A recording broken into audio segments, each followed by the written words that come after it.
Mas eu queria compartilhar com você, a gente está falando de mergulhados, né? Eu lembro de uma vez que eu fui junto com o pessoal de uma escola de mergulho e nós íamos mergulhar numa ilha lá perto de Bombinhas para ver, e eu fui só com o snorkel, né? E eu sempre mergulhei de snorkel, mas sem pé de pato. Naquele dia eu botei os pés de pato e fui mergulhar junto. Então fiquei ali no costão, o pessoal botou garrafa, foi lá para o fundão ver os navios que estavam afundados lá. E eu fiquei só ali no costão, vendo os peixes e olhando para o que tinha no meio das pedras. E de repente eu vi um peixe colorido, bem grande, amarelão assim. E eu pensei, vou chegar mais perto dele. E fiz aquela volta normal, né, do mergulhador. E abanei umas 3 ou 4 vezes o pé de pato assim e fui lá pertinho dele. Fiquei olhando ele, fiquei empolgado, emocionado com aquilo. E de repente eu pensei, agora eu tenho que voltar, né? Só que com o pé de pato eu não imaginei que eu tinha afundado tanto. Então, quando o ar começou a dar aquele momento que eu tenho que respirar. E eu só estou com um snorkel. E eu viro e começo a ir para a superfície. E daí parece que você não lembra, né? E eu fiquei e a superfície não chegava. E a superfície não chegava. Eu lembrei do pé de pato e mexi rápido. E saí em cima. Rapaz, como é fácil morrer afogado. Mergulhados. É estar disposto a morrer. É estar disposto a ir a um lugar onde você deixa de ser, para que Jesus seja em você. Hoje à tarde a gente já teve uma palavra maravilhosa de Deus. Eu creio que amanhã à tarde vai ter, amanhã à noite vai pegando fogo. E eu tenho muitas expectativas assim, com cada pregador, né? E espero que vocês tenham também, assim, hoje à noite, um pouco de expectativa. Mas Deus, eu tinha preparado 2 palavras, né? E uma até eu aproveitei e preguei lá na igreja, no culto de ceia. Então, essa outra palavra você pode acessar o YouTube e buscar a pregação lá que eu fiz no culto de ceia passado, né? Que é a oração que sustenta.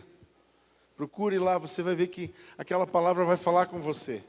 Era uma palavra que eu comecei a preparar para cá, mas daí quando surgiu a possibilidade do pastor Fabiano vir, ia ficar só com uma palavra, eu disse, primeiro a gente faz, ufa, né? A gente precisa pregar menos. Mas eu creio que Deus tem muito para falar com você hoje à noite. Amém? Primeiro eu queria lembrar você de uma coisa. Tudo te é possível. Eu creio que nessa reunião aqui só tem crente. Então, você crê. E se você crê, tudo é possível para você. Porque Jesus disse, tudo é possível àquele que crê. Tudo é possível para você. Viu? E eu creio que Deus tem algo para falar com a gente muito maravilhoso hoje à noite. Nossos pais ou nossos antepassados, e talvez até alguns de nós, vieram de um contexto religioso, vieram de uma cultura diferente, vieram de padrões diferentes do padrão bíblico, viemos de padrões naturais, culturais, descendente de italiano, descendente de alemão, grossa, né? Ucraniano, aqui em Curitiba tem ucraniano. Tem até uns parentes meus, né? Tem uns Kuzma espalhados por aí. Conheci a esposa do Christopher Vergara, do chileno Vergara, missionário que trabalha lá nos países onde há grande perseguição. E numa das fugas dele do Irã, ele só conseguiu o voo da Turquia para a Ucrânia e achou uma esposa na Ucrânia. Estavam lá em casa jantando, ela era ucraniana. Quem é que veio? O mosquito está aí, tem como matar ele? Uma pá de mosca, alguma coisa? Mas não preste atenção lá, preste atenção aqui. E tem cultura. Que tipo de coisa que vem, o tipo de comida que as pessoas gostam, tudo isso faz parte da nossa cultura. Mas, de repente, nós saímos dessa cultura e nós tomamos uma decisão por Cristo. E isso é o que eu quero falar com você hoje. E eu quero que você abra lá em Efésios 4:20. Nós vamos ler um texto ali, que vai ser o nosso texto base, mas nós vamos ler muito texto bíblico hoje. Fique com a tua espada postas na mão, fique com aquela tua cadernetinha ligada assim, para ir anotando as referências, anotando uma palavra-chave. Depois você monta uma pregação melhor do que essa e invade o inferno e resgata almas com ela, né? Nós herdamos um padrão de vida dos nossos pais, um padrão do mundo, um padrão que a gente recebeu por ser assim. Meu pai sempre foi assim, minha mãe foi assim. Quantas vezes eu evangelizei e a pessoa disse assim: não, mas minha mãe era assim, meu avô era assim, nossa família vai ser sempre assim. Então ela trocou a cultura pela salvação. Ela preferiu cultura pela salvação. Em outras circunstâncias, as pessoas também fazem escolhas. Não, nossa família é toda dessa religião, nós não vamos mudar. Ela fica com a religião, mas não quer a salvação. E nós não. Lá em Efésios 4, 20 até o 24, diz assim: mas não foi assim que aprendemos a Cristo. Se é que de fato o tendes ouvido e nele fostes instruídos, segundo é a verdade em Jesus, no sentido de que, quanto ao trato passado, vos despojeis do velho homem, que se corrompe segundo as concupiscências do engano, e vos renoveis no espírito do vosso entendimento, e vos revistais do novo homem, criado segundo Deus, em justiça e retidão, procedentes da verdade.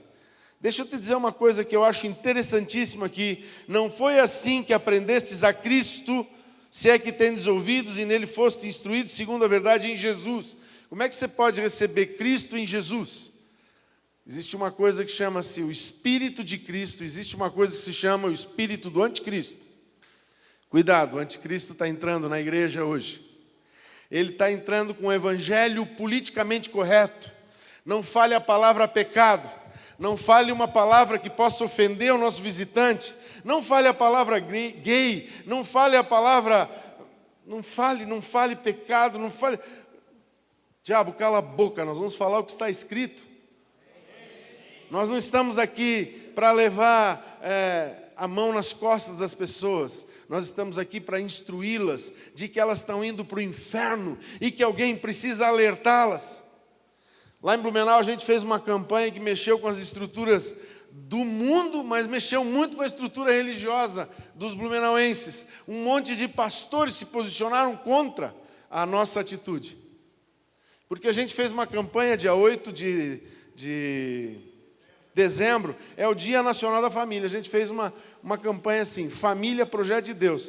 E o desenho que agrediu todas aquelas pessoas é porque era um pai, uma mãe e duas crianças. Então as pessoas ficaram revoltadas, porque meu pai morreu, e agora eu não sou família, então, de Deus, e aquelas coisas assim, um monte de ignorâncias enrustidas por trás de um espírito chamado Anticristo. Ele foi confrontado. O espírito do Anticristo foi confrontado. Não, a família não deixa de ser família, amado.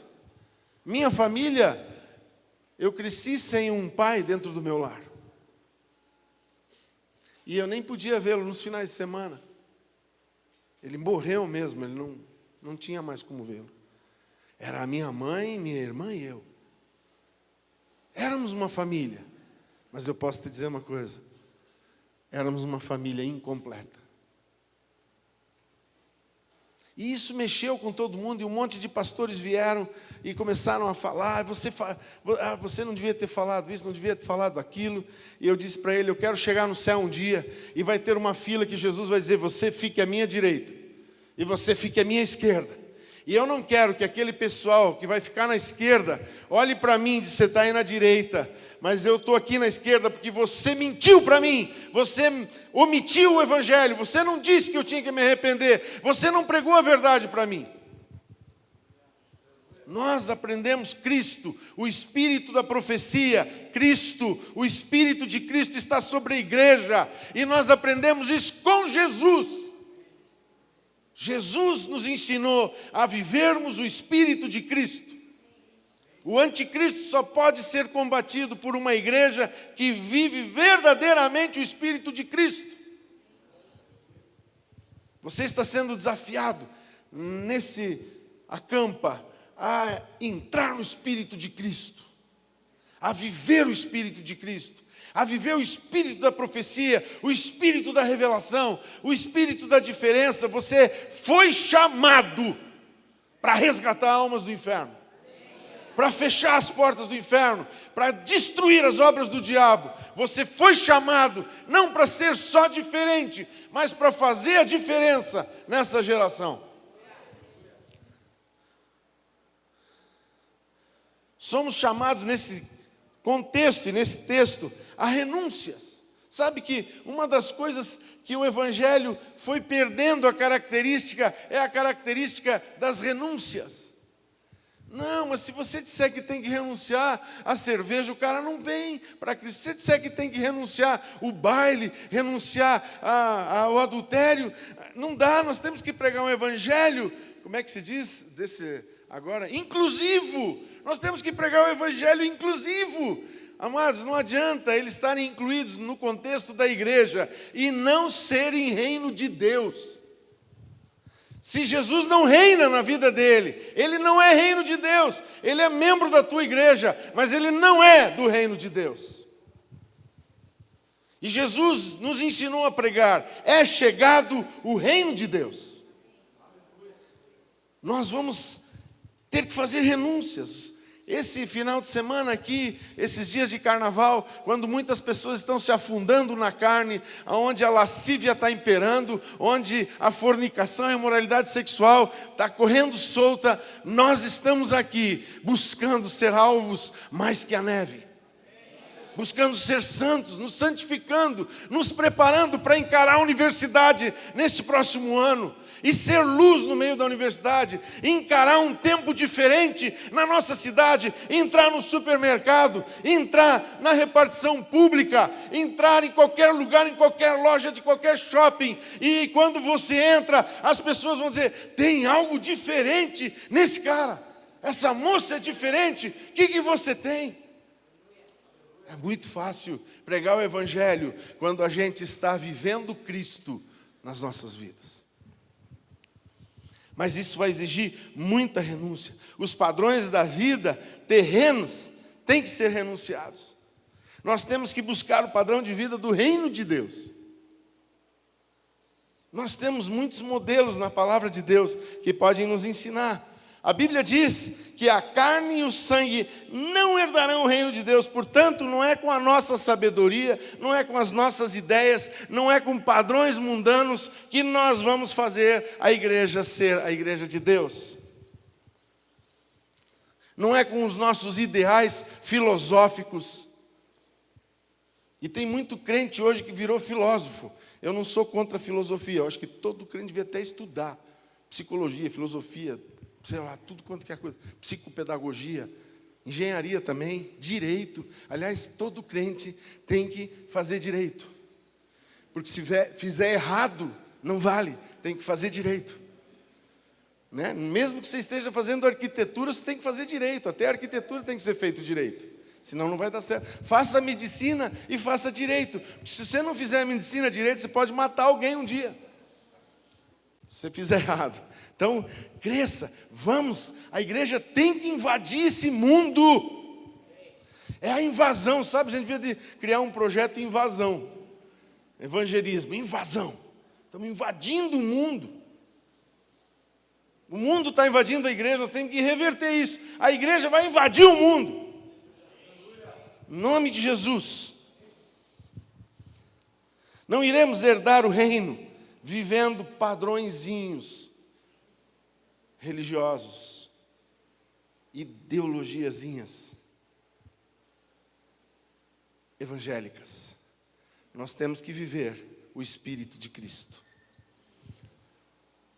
A Bíblia diz lá em 1 Coríntios 15:50, Paulo escreve, ele diz assim: isto afirmo, irmãos, que a carne e o sangue não podem herdar o reino de Deus, nem a corrupção herdar a incorrupção. Está querendo dizer que aquele que se corrompe por qualquer coisa não entra no reino de Deus. Nem estou falando só de morrer e ir lá para a glória. Eu estou falando de viver aqui. Se você se corrompe, você não é reino de Deus. Nós estamos orando, a igreja está orando para o Brasil mudar. Estamos acabando com a corrupção. E eu louvo a Deus, sabe que Curitiba virou a capital brasileira. Pelo menos o Lula decretou, né? República de Curitiba. Mas por que isso? Porque aqui começou alguém com um senso de justiça. O corruptível não pode.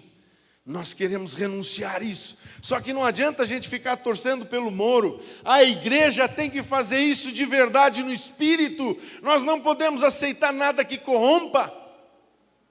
Nós temos que fazer diferença. Não é com coisas da carne, sangue, que nós vamos fazer a igreja crescer. É andando no Espírito que a igreja fará a diferença. Por isso temos que nos crucificar muito. Se queremos ser cidadãos do reino, devemos viver aqui na terra, nos padrões e leis culturais do reino. A gente foi para os Estados Unidos, lá a gente tivemos uma experiência bem agradável de uma multa lá. Porque quebramos um padrão. Aqui a gente quebra, lá funciona. Eu não sei de onde surgiu, mas apareceu de repente um guarda atrás de nós. Né? No reino de Deus é assim. O reino de Deus é mais organizado que os Estados Unidos. As coisas de Deus são sérias. Deus não leva na brincadeira. Deus não deixa dar um jeitinho. Com Deus, ou você é, ou você não é. O que passar disso, a Bíblia diz que vem do maligno. Devemos buscar as coisas do alto. Eu não vou deixar só por palavras do pastor. Vamos de novo para a palavra, Colossenses 3, 1 a 4. Portanto, se fostes ressuscitados juntamente com Cristo, buscai as coisas lá do alto, onde Cristo vive, assentado à direita de Deus. Pensai nas coisas lá do alto, não nas coisas aqui da terra, porque morrestes, e a vossa vida está escondida juntamente com Cristo em Deus. Quando Cristo, que é a nossa vida, se manifestar, então vós também sereis manifestados com Ele em glória. Mas deixa eu te dizer uma coisa, nossa vida está escondida em Cristo, mas se Cristo quer se manifestar hoje na terra, Ele só pode se manifestar através da nossa vida. Isso é evangelho. Não é querer ser, está pensando que só a igreja de vocês é boa. Não, não é. É a igreja de Jesus, não é uma igreja com uma placa. É a igreja de Jesus. Jesus só se manifesta hoje, em carne, na terra, através da igreja. Ele não pode mais se manifestar em carne, ele é espírito agora. Ele não pode voltar a ser um homem nascido de uma mulher de novo. Ele já fez isso. Agora ele está glorificado nos céus. Ele não pode se manifestar em carne. A única maneira de Cristo ser visível em carne é as pessoas vendo Cristo em nós. Nós fomos chamados para ser esse Cristo que as pessoas veem. Você é o Jesus que essa cidade onde você mora vê. Você é o Jesus que a universidade onde você estuda vê. Você é o Jesus que a repartição onde você trabalha, na empresa onde você trabalha, ou no departamento público onde você trabalha, vê. Você é o Jesus que as pessoas da tua rua, os teus vizinhos, veem. E mais do que isso, você é o Jesus que os crentes da tua igreja também veem. Não tem como ser só de vez em quando. Quando eu era criança pequena, lá em Barbacena, tinha uma música que dizia assim: domingueiro nunca queira ser. Tem crente que é só crente no domingo. Segunda, terça, quarta, quinta é uma fanfarra só. Sexta e sábado, então, pior ainda. Mas daí no domingo vira todo mundo santo, bota a roupa de santo, vai para a igreja disfarçado de santo. Não, nós não somos esse tipo de crente. Nós somos crente 24 horas por dia. Como diriam os Beatles, 8 dias por semana. né? Uma canção deles é 8 Days Week.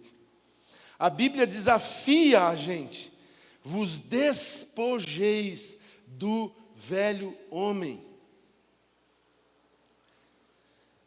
Tem umas questões aí que é difícil. Até pedi para o pastor André, eu disse para ele: André, quero te fazer um desafio.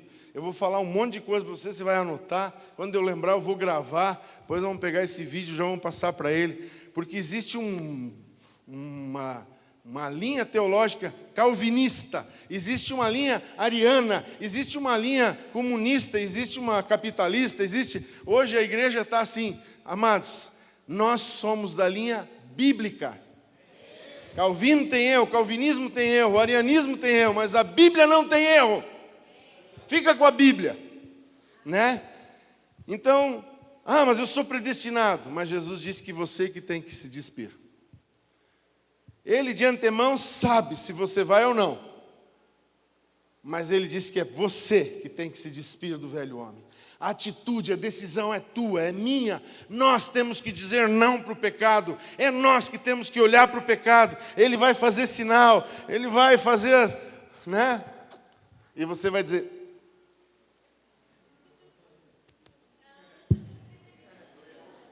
sou de Cristo. Não sou mais teu. O domínio que você tinha sobre mim acabou. Eu estou num outro reino. O pastor Paulo falou hoje à tarde aqui sobre isso. Fomos transportados do reino das trevas para o reino da luz, a fim de proclamarmos as grandezas. Isto é um chamado ao arrependimento. Nunca chegaremos à intimidade com Jesus, com o Espírito Santo, sem que esse processo aconteça em nossas vidas. Se alguém nunca se arrependeu do pecado e vem dizendo assim: eu tenho uma intimidade com Jesus, você não tem, irmão. Olha, a prova é que você já está mentindo. Se você tivesse intimidade, você não mentiria, você está mentindo. Porque quem não se arrepende de pecados não pode vir dizer para mim assim: eu sou assim, eu e Jesus, não mente para mim.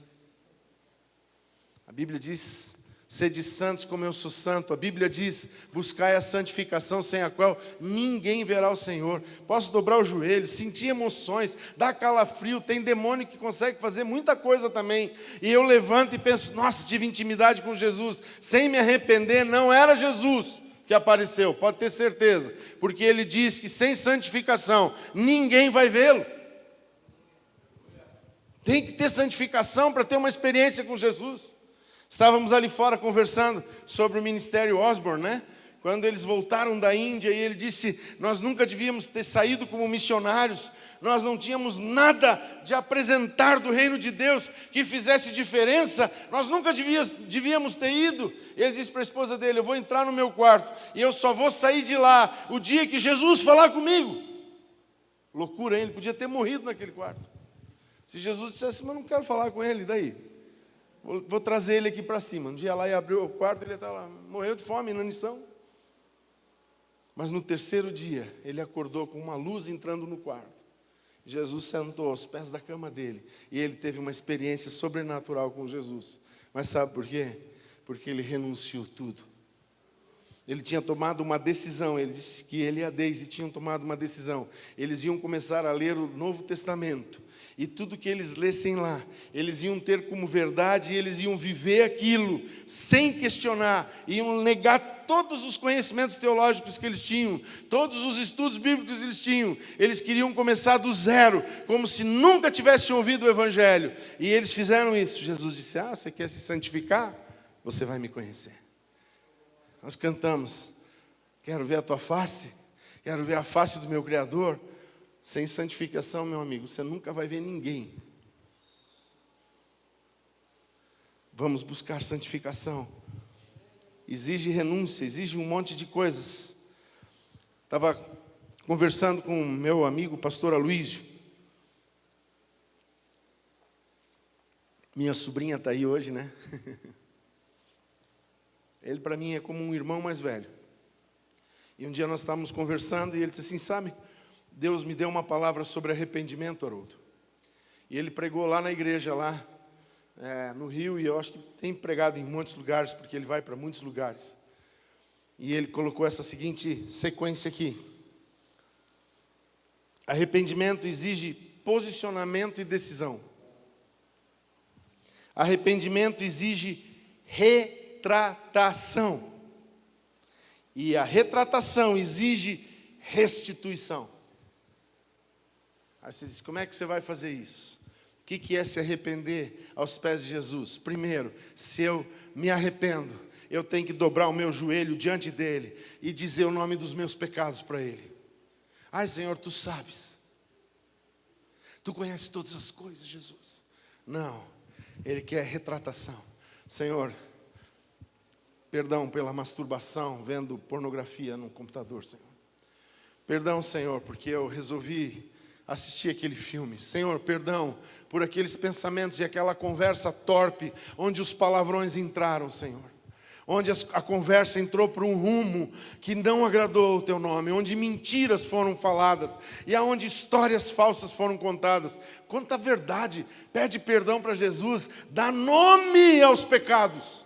Retratação, exige, quer se santificar, dizendo para Jesus, Senhor, tu sabes. Não vale, irmão, tem que dizer, Jesus, você sabe qual é o pecado, mas eu também sei. Eu sei o pecado que te feriu. Eu sei o pecado que magoou o teu nome. Eu sei o pecado que sujou o teu nome. Eu sei o pecado que fez com que tu foste crucificado por mim. Eu sei o nome do meu pecado que te levou àquela cruz. E eu quero te pedir perdão por eles.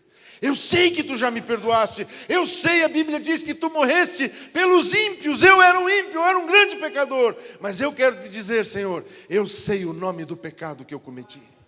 Retratação, restituição. Senhor, por causa do meu pecado, tu deste a tua vida, então toma a minha vida para ti agora. Restituição. Eu vejo a gente cantando, restitui, a gente só quer para a gente. E quando é que nós vamos restituí-lo? Santificação é restituição. A minha vida não é mais minha. Paulo disse, esse viver que agora tenho na carne, não vivo mais eu, Cristo vive em mim. Restituição, está dado para ele, o que é dele. Ele comprou. Paulo diz que ele nos comprou por alto preço, não por ouro nem por prata, disse o outro apóstolo, mas pelo sangue derramado. Amado, se ele te comprou, ele é o teu dono. Quando você ora para receber Jesus, você tem que dizer, eu te confesso como meu Salvador. Não, eu te confesso como meu Senhor, meu dono. Restituição, eu sou teu. Há uma revolução começando, por causa dessa renovação de mente que nós estamos conversando essa noite aqui. João 14:12 diz assim, em verdade vos digo que aquele que crê em mim fará também as obras que eu faço e outras maiores fará, porque eu vou para junto do Pai. Eu posso fazer tudo que Jesus fez. Eu posso subir no monte, eu posso andar sobre as águas. Eu posso, desde que eu creia nele, viva para ele, para o propósito dele, guiado pelo Espírito dele, fazendo a vontade dele. Eu vou fazer as mesmas obras que ele fez. Eu posso perdoar, eu posso suportar, eu posso orar, eu posso ir para um lugar onde as pessoas vão rir e zombar de mim, mas eu vou falar do Evangelho. O pastor Davi Lago disse que ele foi pregar num lugar, todo mundo zombou dele. Fazem piadinha. Mas agora, passados anos, quando essa gente que zombou dele, quando ele foi lá pregar a primeira vez, quando vão se formar, chamam ele para dar a palavra na formatura. Existe o tempo em que você pode ser e suportar o que Jesus suportou, carregar a sua cruz. Se ele carregou uma, eu posso fazer as mesmas obras que ele fez, eu posso carregar a minha. Chegou o tempo em que Jesus foi crucificado, eu posso ser crucificado. Chegou o tempo em que ele ressuscitou, eu vou ser ressuscitado. Chegou o tempo em que ele vive na glória, vai viver os dias em que eu vou experimentar, andar na glória de Deus. Eu posso fazer as mesmas obras que Ele fez. Eu posso viver as mesmas obras que Ele fez. Jesus disse que faríamos estas mesmas obras que Ele e ainda maiores. Em Cristo fomos empoderados para vivermos a sua imagem e semelhança nessa terra. Ele te deu poder para que a imagem dele seja refletida na sua vida. Ele te deu poder para você ser a semelhança dele. Que palavras doces. Para onde iremos se essa pessoa tem palavras da vida? Você já imaginou as pessoas chegando em casa? E aí, filha, como é que foi a faculdade hoje? Mãe, descobri lá na faculdade, tem uma amiga minha, as palavras dela são palavras de vida. Ai, pastor, as palavras de vida só Jesus. Não, nós somos o Jesus que eles veem. Lembra quando ele libertou os apóstolos, estavam presos, os discípulos, e o anjo foi lá e disse, saiam daqui, abriu a cadeia para eles, vão tudo fora aí, vão lá no templo e falem para as pessoas todas as palavras dessa vida. Essa unção está sobre mim, sobre você. Podemos falar as palavras da vida. Podemos fazer as mesmas obras que Jesus fez. Aleluia. Podemos viver em santificação como Ele viveu. Gálatas 5, 24, 25 diz assim, e os que são de Cristo Jesus crucificaram a carne com as suas paixões e concupiscências. Se vivemos no Espírito, andemos também no Espírito. Não está escrito ali porque é para ficar bonitinho, está escrito ali porque é possível nós vivermos. Alguém acredita que Deus mente? Deus só fala a verdade? Então creia nessa verdade.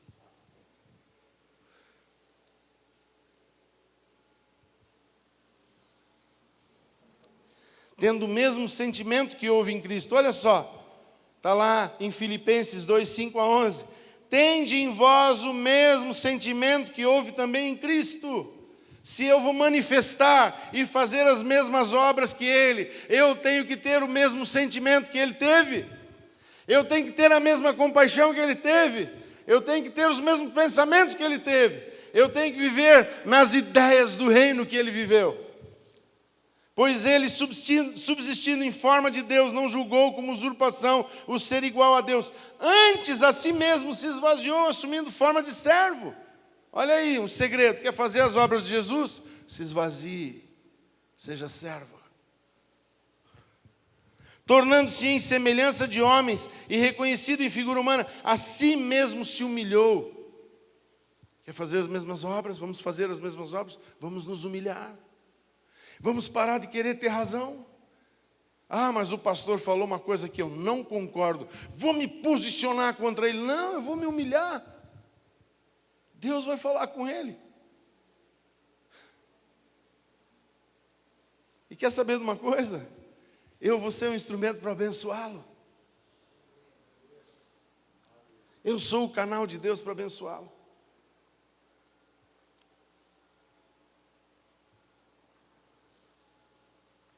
Tornando-se obediente até a morte, morte de cruz, e está aí, pelo que Deus também exaltou, sobremaneira, vai ser exaltado.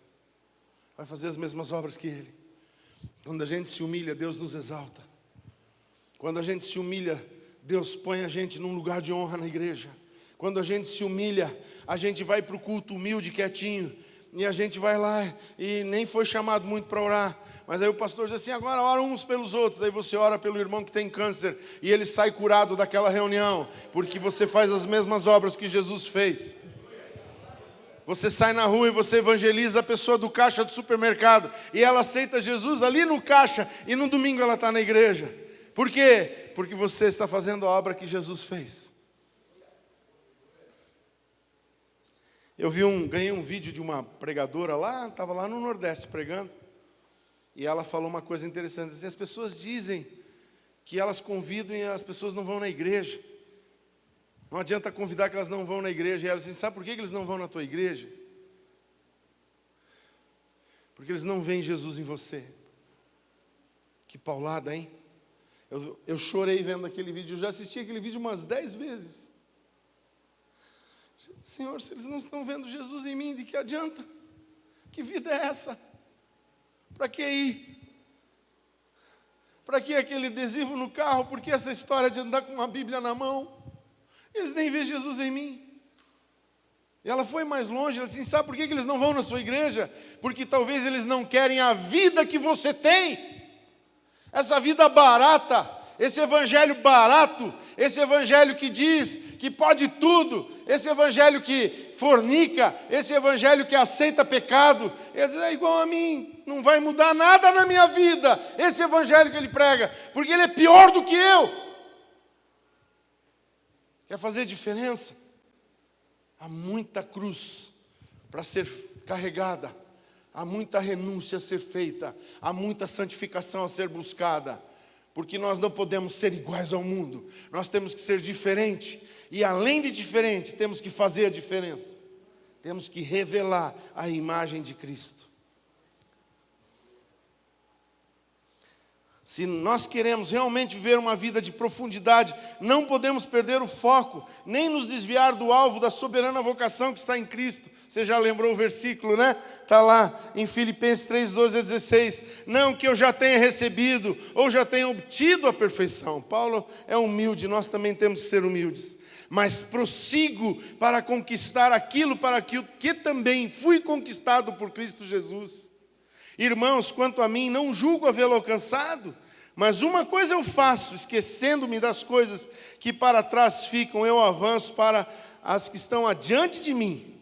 Prossigo para o alvo, para o prêmio da soberana vocação de Deus em Cristo Jesus. Eu quero Cristo vivendo em mim. O alvo é Cristo, Cristo vive em mim. Esse é o meu alvo de vida.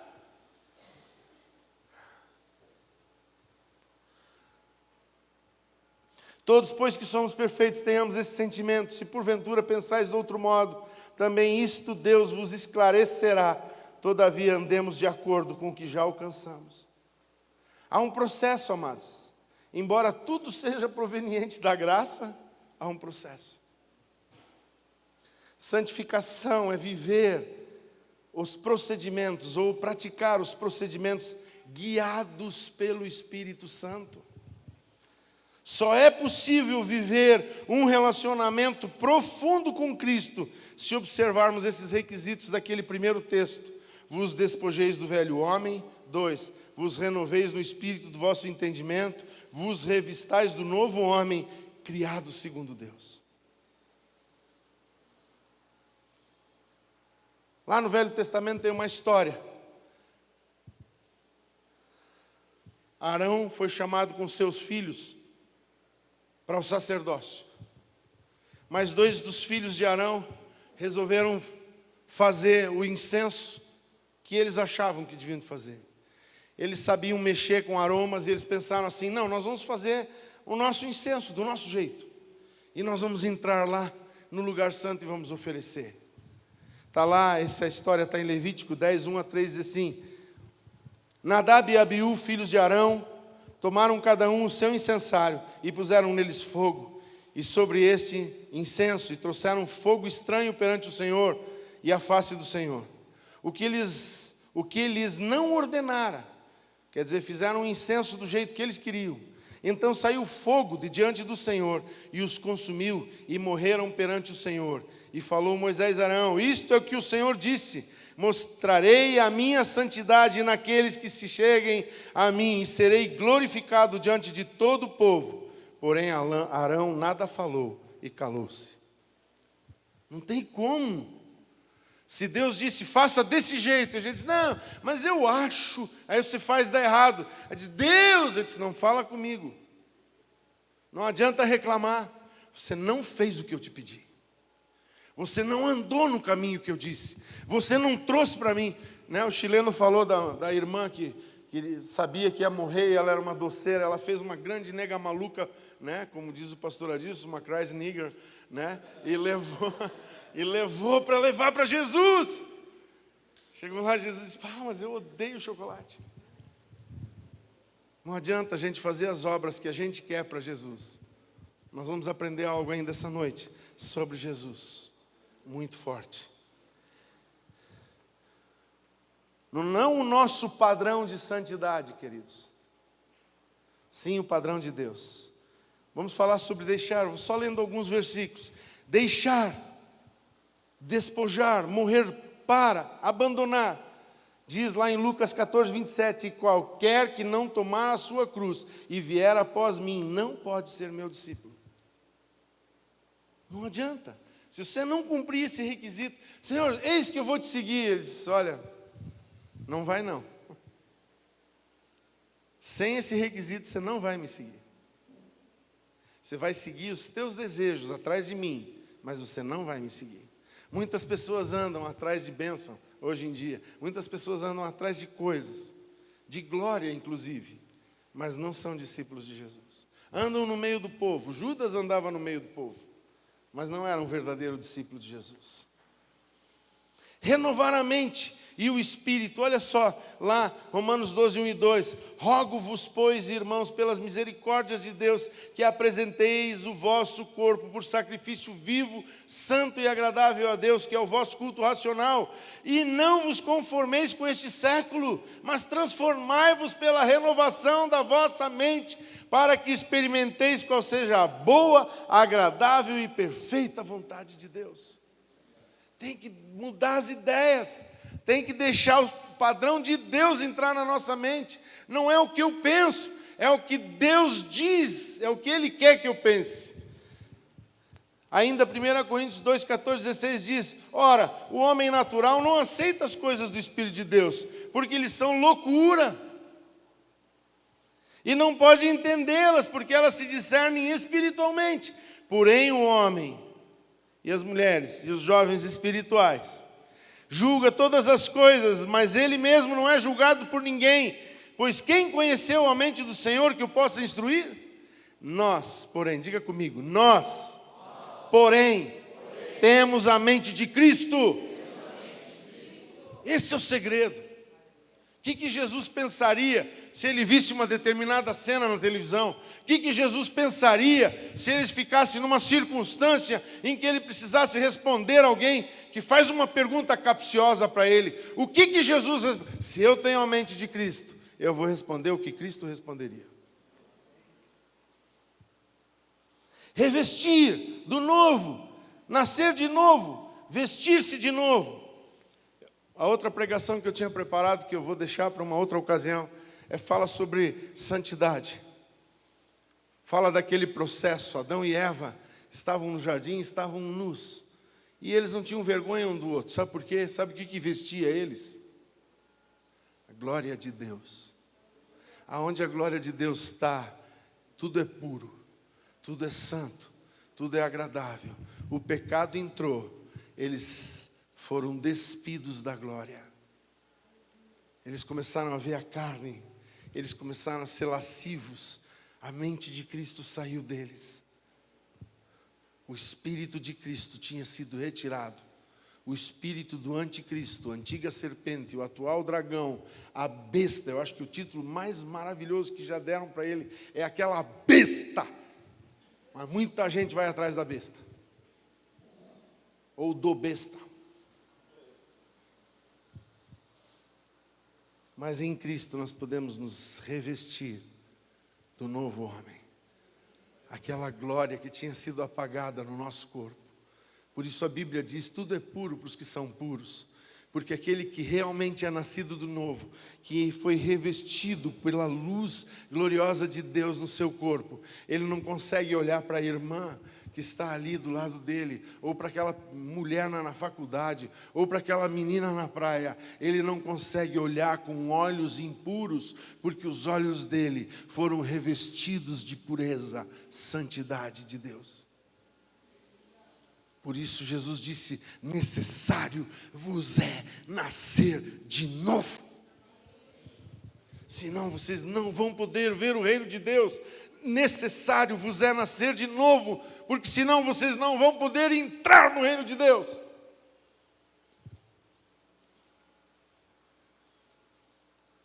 Porque quando vivíamos segundo a carne, as paixões pecaminosas postas em realce, pela lei operavam em nossos membros, a fim de frutificarem para a morte.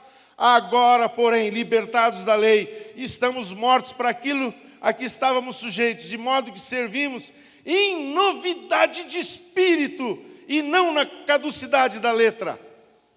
Romanos 7, 5 e 6.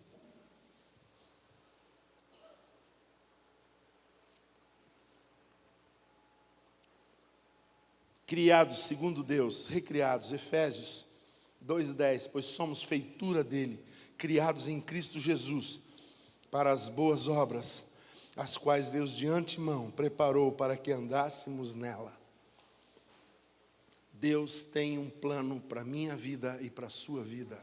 Ele só está esperando que a gente diga para Ele: eu quero andar nos teus planos. Ele preparou, mas Ele deixou você decidir. Quero ou não quero? Ele disse: ninguém vai ser obrigado a me servir. Aqui, no reino de Deus, é reflexo do meu amor. Aquele que me ama será amado por meu Pai, e eu virei a Ele e me manifestarei a Ele. Por quê? Porque Ele guarda os meus mandamentos. É um segredo da palavra de Deus. Fomos criados para a glória de Deus. Eu quero esclarecer uma história aqui de Jesus. Quero ler dois textos e falar sobre Jesus. Devemos glorificá-lo com o nosso viver. Cristo fez isso enquanto esteve na terra. Olha só o que diz lá em João 2,4. Mas Jesus lhe disse: mulher, que tenho eu contigo? Ainda não é chegada a minha hora. Que estranho, né? Você leu esse versículo, você já entendeu o que esse versículo quer dizer? Hoje eu vou tentar explicar algo para você. Eu creio que o Espírito Santo falou algo muito profundo comigo sobre isso. Mulher, que tenho eu contigo? Ainda não é chegada a minha hora. Aí eu quero que você leia comigo ainda outro versículo. João 5,19. Então lhes falou Jesus: em verdade vos digo que o Filho nada pode fazer de si mesmo, senão somente aquilo que vir fazer o Pai. Porque tudo o que este fizer, o Filho também semelhantemente o fará. Tem outra versão que diz. Jesus disse para Maria: olha, eu fui teu filho, segundo a carne, mas chegou um tempo em que a minha hora de estar contigo acabou, porque agora eu vim para cumprir o propósito do Pai, não da mãe.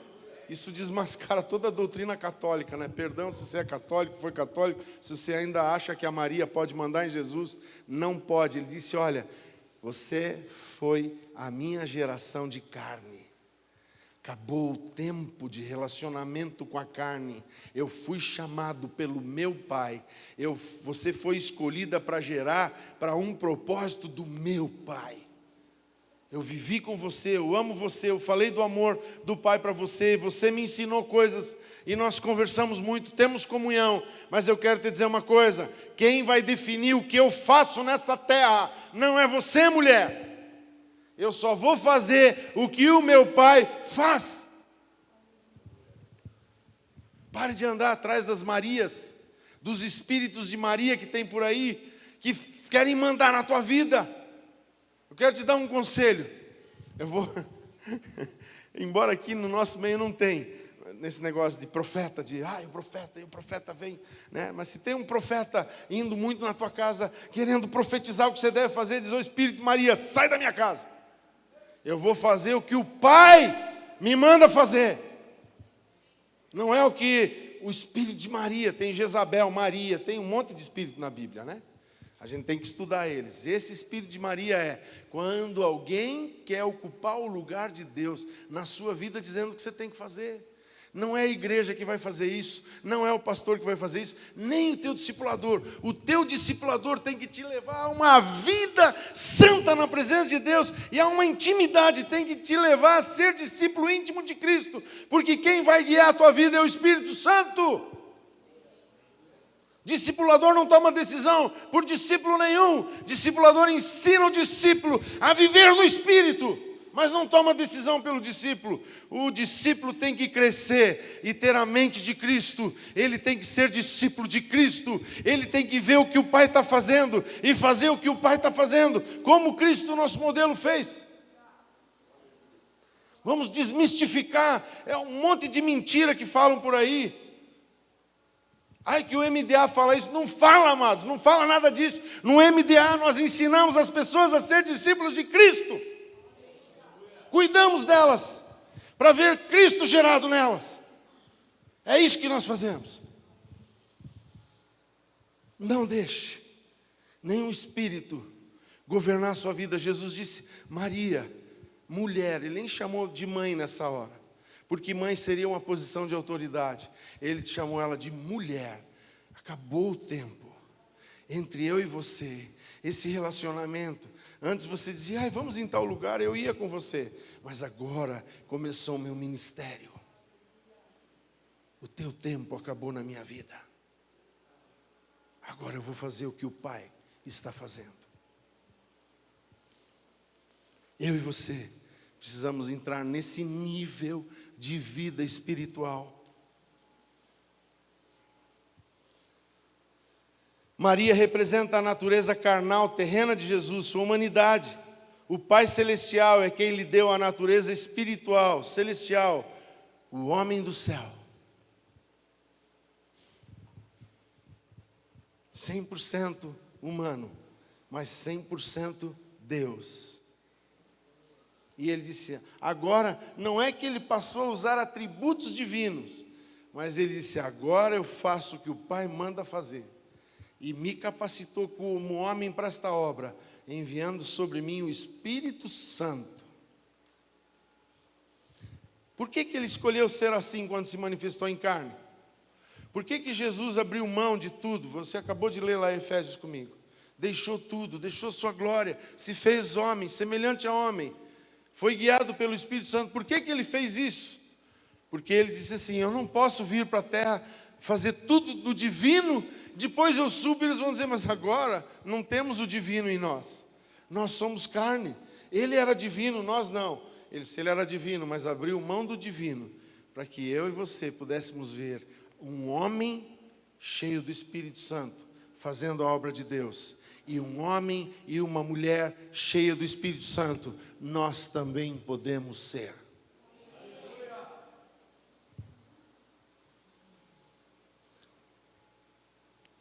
Jesus se manifestou para a glória do Pai. Eu gosto desse versículo que está lá em João 17, versículo 4. Ele diz assim, eu te glorifiquei na terra, consumando ou completando a obra que me confiaste para fazer.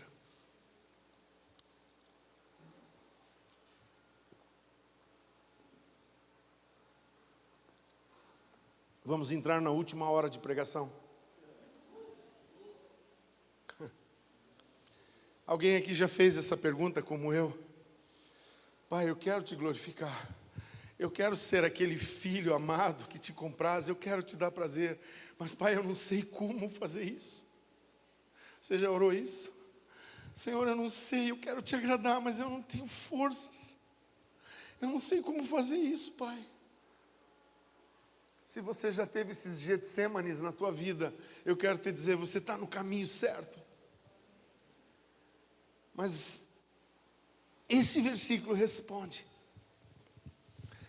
Eu te glorifiquei, Pai, na terra, consumando a obra que me confiaste.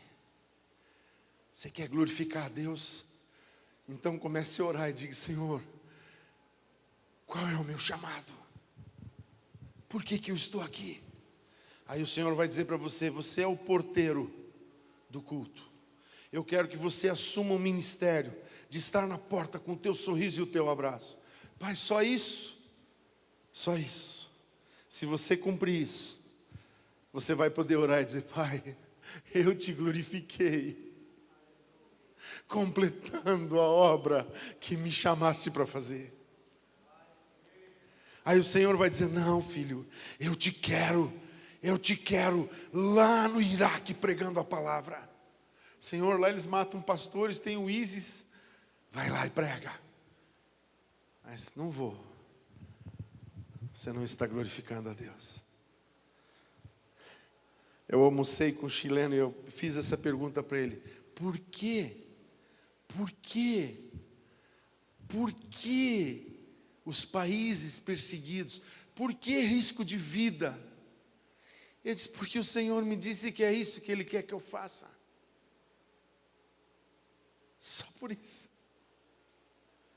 Ele disse: filho, eu quero que você vá nesses países e você pregue a minha palavra. E sabe, ele chega naqueles países, ele começa a andar na rua, e de repente ele diz: muito prazer, eu sou brasileiro, eu sou chileno, e você já ouviu falar de Jesus? E começa a falar de Jesus para aquela pessoa, e começa a chegar gente em volta dele, ele começa a pregar, e você recebe Jesus, vem aqui, vamos te batizar. Ele vai batizar ali na hora. Vamos fazer um culto na sua casa. A pessoa: mas eu sou muçulmano. Não, você não é mais muçulmano. Você acabou de orar dizendo que você é de Jesus. Ele vai te encher do Espírito Santo. Ora pela pessoa, a pessoa é batizada no Espírito Santo. Agora vamos para a sua casa. Chega lá na casa da pessoa, tem enfermos. Jesus, tu disse que esses sinais seguiriam os que creem, tu me mandou para cá, tu disse que tu ia fazer. Ele não tem dúvida. Vai lá, expulsa o espírito de enfermidade, a pessoa fica curada. Todo mundo naquela casa fica: uau! À noite, 19 horas, ele chega lá, já tem 30, 40 pessoas. Aí eles ouvem, e no outro dia, já vem alguém buscar ele lá. E ele diz: não vou poder ficar aqui, irmãos, vou ter que fugir, amanhã nós vamos ter que achar outro lugar para reunir. E ele vai que nem um louco, para lá e para cá, pregando o Evangelho, e vai deixando grupos que começam a orar e buscar o Cristo.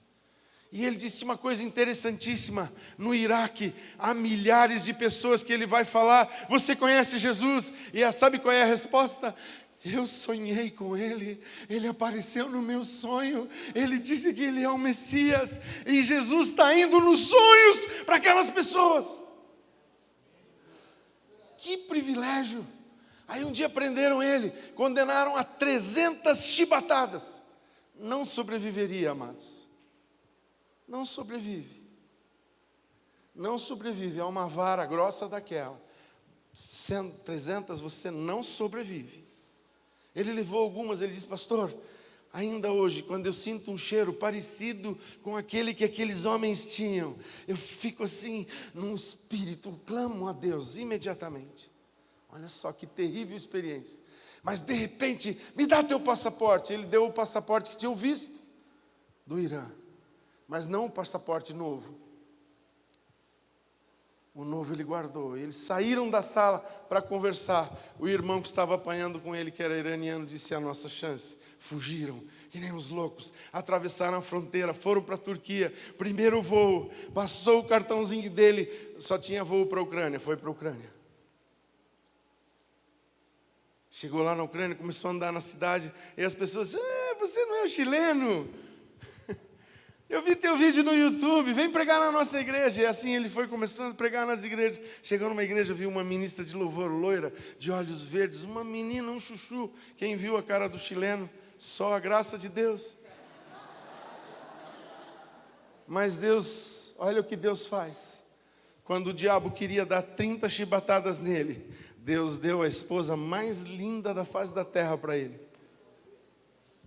Quando o diabo quer te fazer o mal, Deus enche você de bênçãos, de poder, de graça, de coisas que te motivam, te incendeiam. Eu vi vários jovens hoje clamando pelo fogo. Arde, Senhor, dentro de mim. Eu ouvia vozes lá atrás. Eu não sei quem era a voz, mas eu ouvia como: Senhor, incendeia a minha alma, incendeia o fogo do teu Espírito na minha vida. O Senhor ouviu a tua oração.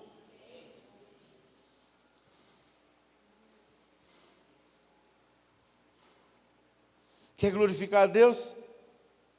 Cumpre Efésios 2:10. Ele te chamou e preparou obras para você de antemão, para que você andasse nelas. Diga, Senhor, quais são as obras que estão preparadas para a minha vida?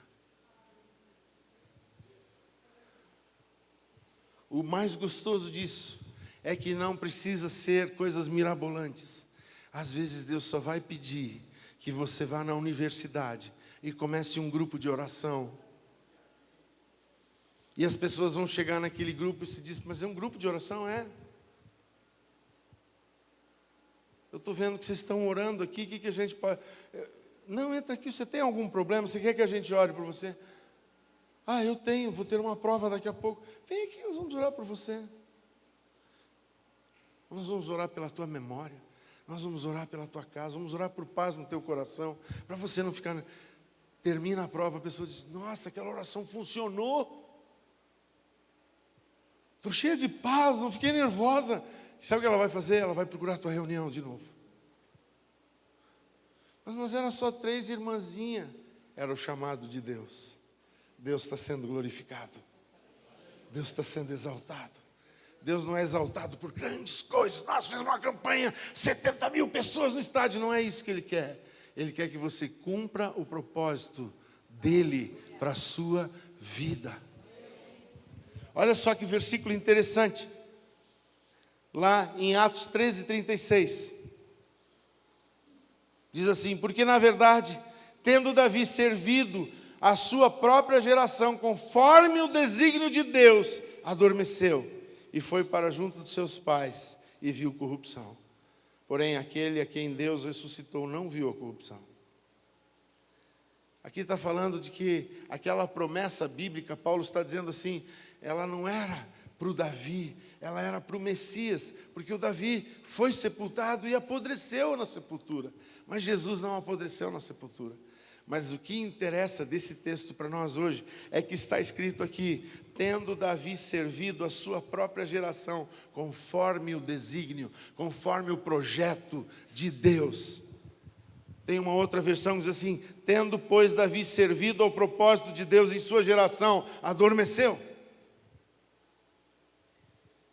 Tendo pois o Haroldo cumprido o propósito de Deus na sua geração, adormeceu.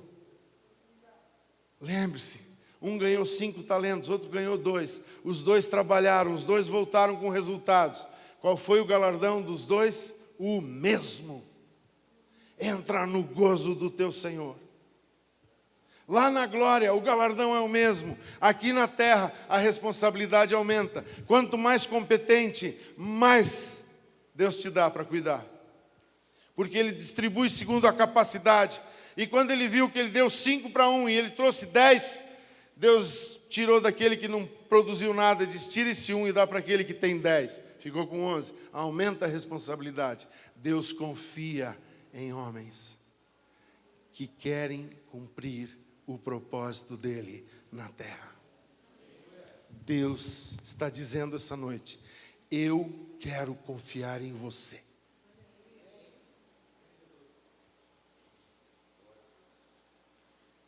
João 15:16 diz que Cristo nos escolheu para que fôssemos e dessemos muito fruto. E é nisso que no versículo 8 do mesmo capítulo 15 diz, e é nisto que o Pai é glorificado, em que demos muito fruto. Frutificar é a nossa nova natureza. O pastor Levi um dia estava pregando lá em Blumenau, ele disse, você já viu uma goiabeira? Você passa pela goiabeira e ela está lá assim, em flores. Apareceu uma goiabinha num canto. Aí ela, outra goiabinha no outro canto. Não é assim, não tem esforço. As goiabas vêm primeiro a flor, depois o fruto, naturalmente. Quando a gente está em Cristo, nossa natureza produz naturalmente.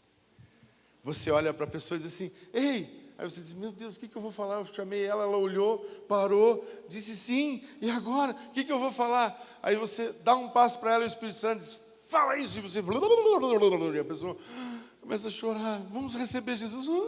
Quer que eu ore? Vamos na sua casa. Nossa, Senhor, deu certo. Sim, é a tua natureza, filho. Sempre vai dar certo. É a tua natureza. Dar frutos é a tua natureza.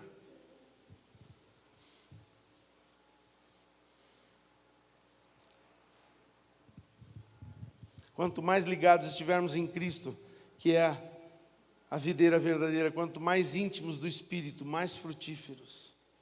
Quanto mais mergulhado, mais fácil é.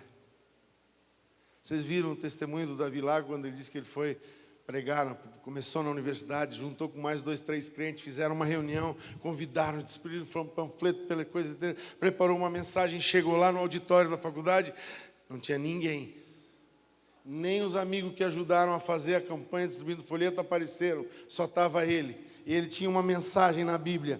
E ele olhou para aquelas cadeiras e pregou aquela mensagem como se aquele auditório estivesse cheio. Alguns anos depois ele foi convidado para falar uma palestra na universidade. E quando ele chegou lá na universidade, ele abriu a Bíblia. E lá dentro daquela Bíblia estava aquela mensagem de alguns anos atrás. Estava mais amarelinha já. E ele disse: Senhor, hoje chegou o dia dessa mensagem.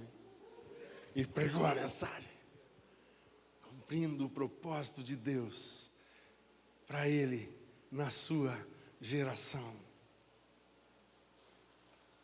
Esse é o nosso desafio, esse é o nosso tempo.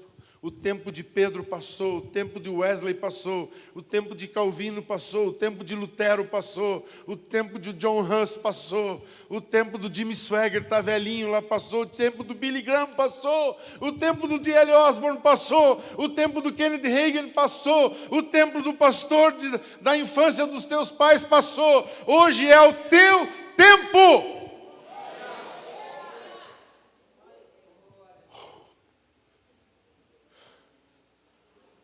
Aleluia.